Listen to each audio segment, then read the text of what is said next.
Basicamente, o Ronaldo e a equipe dele encontraram problemas na estrutura do negócio, da maneira como ela tinha sido desenhada lá em dezembro do ano passado.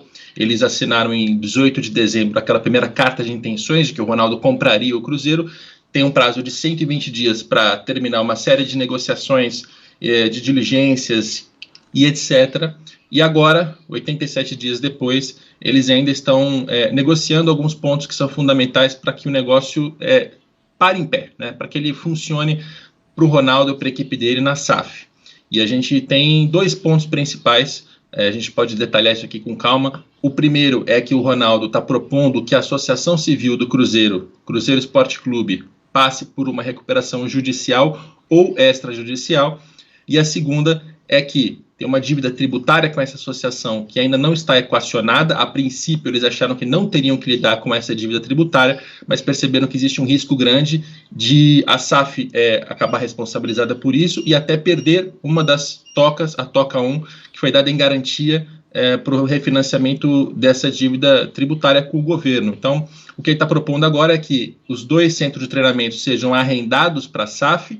Ele se responsabiliza por pagar essa dívida tributária e quando ele terminar de pagar a dívida, os 2 centros de treinamento passam a ser propriedade da SAF.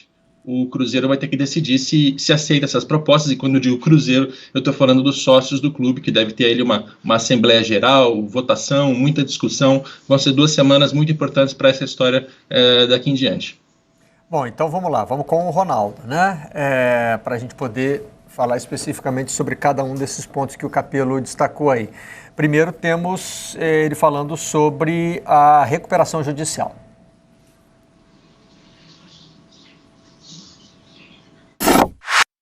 No meu entendimento, a melhor saída e o melhor planejamento para adequar e cumprir com todas as dívidas que nós temos é uma recuperação extrajudicial ou judicial. Então, a gente pediu isso aos conselheiros do Cruzeiro, que tivesse aprovada em assembleia a possibilidade dessas 2 opções para a gente começar aí a reconstrução de fato, né, do clube, né? Capello, acho que era bom a gente começar explicando o que é recuperação judicial, né? Seria assim o último passo antes de declarar falência? É um pouco diferente disso.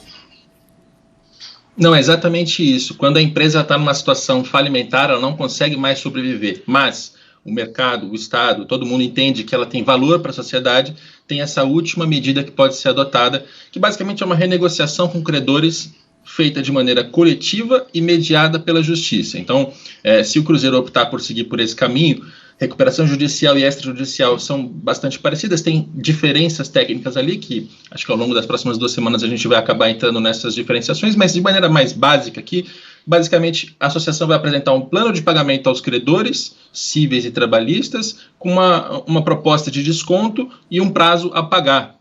Sei lá, dá um desconto de 70% na dívida e paga o restante em 10 anos. Pode ser uma coisa nessa linha. Os credores eles vão aceitar ou não. Se eles não aceitarem, se eles acharem que as condições não são boas, aí sim entra num processo de falência, vende tudo que tem e aí é uma solução, assim, um desfecho dramático, porque você entra em falência, vende tudo, cai para a última divisão.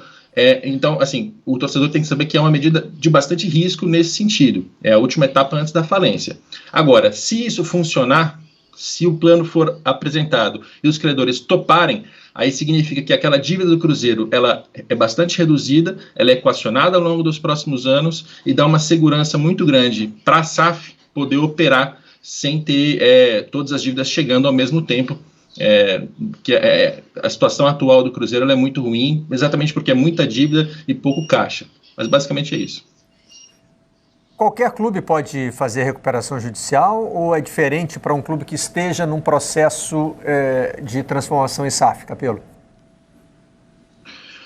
Antigamente, Barreto, 2 anos atrás, eu te diria que os clubes nem poderiam entrar nesse processo, porque tinha ali uma dúvida de que associações civis sem fins lucrativos não poderiam usar essa ferramenta, que era só para empresas, então tinha essa dúvida lá atrás. O Figueirense, ele abriu esse caminho quando ele conseguiu jurisprudência em Santa Catarina, ele foi permitido a fazer uma recuperação extrajudicial, apresentou o plano foi aceito, então o Figueirense, nesse sentido, está à frente. E agora outros clubes vão fazer o mesmo processo. O Curitiba acabou de apresentar um plano de recuperação judicial e o Cruzeiro está indo pelo mesmo caminho. Curiosamente, todos eles são assessorados, né? Todos eles têm consultoria da Álvares e Marçal, que é uma empresa que tem a visão de que essas ferramentas, recuperação judicial e extrajudicial, são mais seguras e mais eficazes do que o regime centralizado de execuções que está na lei da SAF, que é a ferramenta que está sendo usada por Vasco, Botafogo, Fluminense, enfim, outros clubes. Corinthians anunciou esses dias também. Então, cada clube vai encontrar uma maneira de equacionar essas dívidas. A gente vai ver ao longo do tempo qual vai funcionar em termos de segurança jurídica, de desconto, de prazo para pagamento. Mas é algo que a gente vai se acostumar na cobertura do esporte.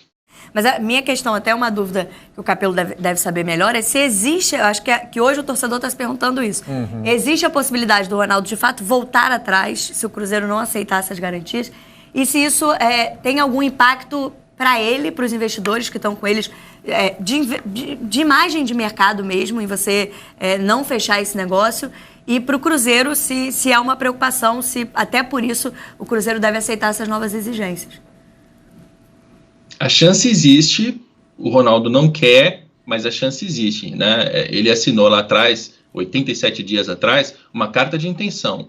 E, ao mesmo tempo, é um projeto de grande risco para ele, inclusive, porque além da imagem, né, que seria um trauma muito grande, agora dizer... olha, do jeito que está, não tem solução, eu vou ter que sair. Seria um trauma para a imagem dele muito grande. Mas também perderia muito dinheiro, porque ao mesmo tempo em que ele está negociando a compra do ativo, ele já começou a administrar esse ativo. Né? Ele está fazendo a administração do futebol ao mesmo tempo que ele está tentando ainda comprar o futebol. Então, tem muito dinheiro, tem muita coisa envolvida, além de esforço pessoal. Eu conversei ontem com o Gabriel Lima, que é um dos membros desse comitê de transição, um dos homens de confiança do Ronaldo. Ele está morando na Toca.